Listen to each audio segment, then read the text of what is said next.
اور پھر پیٹ کا روزہ. اب آپ سوچ رہے ہوں گے کہ وہ تو ہم پہلے سے ہی رکھ رہے ہیں، مزید کون سا روزہ؟ یعنی ہم سب پیٹ کا روزہ رکھتے ہیں یا کھانے پینے سے پرہیز کرتے ہیں؟ ہاں پرہیز کرتے ہیں، لیکن رہی صحیح کسر افطار میں پوری کر لیتے ہیں. تو اس سے بھی بچنے کی ضرورت ہے. کلو وشربو ولا تسرفو، کھاؤ پیو مگر اسراف نہ کرو، ضرورت سے زائد نہیں. اور پھر خاص طور پہ کھانا ضائع نہ کرو، کیونکہ ہوتا کیا ہے جب بہت زیادہ پک جاتا ہے، اب افطار کر کے جب پانی وانی ادھر ادھر کی چیز کچھ کھا لی، وہ کھانا نہیں کھایا گیا، وہ بچ جاتا ہے. تو عموماً کیا دیکھا گیا کہ رمضان میں کھانا بچتا بہت ہے، اور جب بچتا ہے تو بعض اوقات ضائع ہونے لگتا ہے. اسراف کیا ہے؟ کھانے کو ضائع کرنا، بچا کے پھینک دینا، گلنے سڑنے کے لیے چھوڑ دینا. تو ایسی صورت میں کیا ہے کہ اس کی حفاظت کا بھی یا تو کسی کو دینے کا انتظام کریں، اگر وہ ممکن نہیں تو پھر فریز کر کے ری یوز کریں یا کچھ بھی کریں، لیکن ولا تسرفو. اور سب سے پہلے اسراف کو کنٹرول کرنے کے لیے فضول خرچی ہی نہ کی جائے.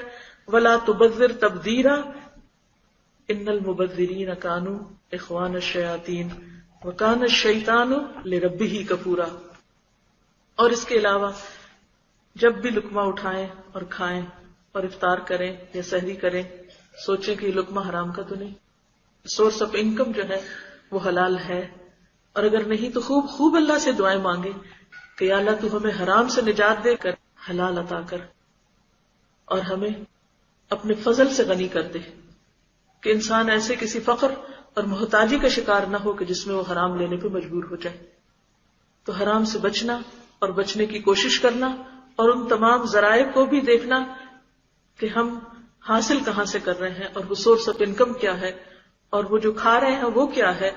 کیونکہ بعض اوقات ہم اس پر بھی بہت احتیاط کر لیتے ہیں، اچھا ہماری آمدنی حلال ہو، فائن حلال ہے، لیکن اس حلال آمدنی سے جو خریدتے ہیں جا کے اس میں حلال حرام کی پرواہ نہیں کرتے.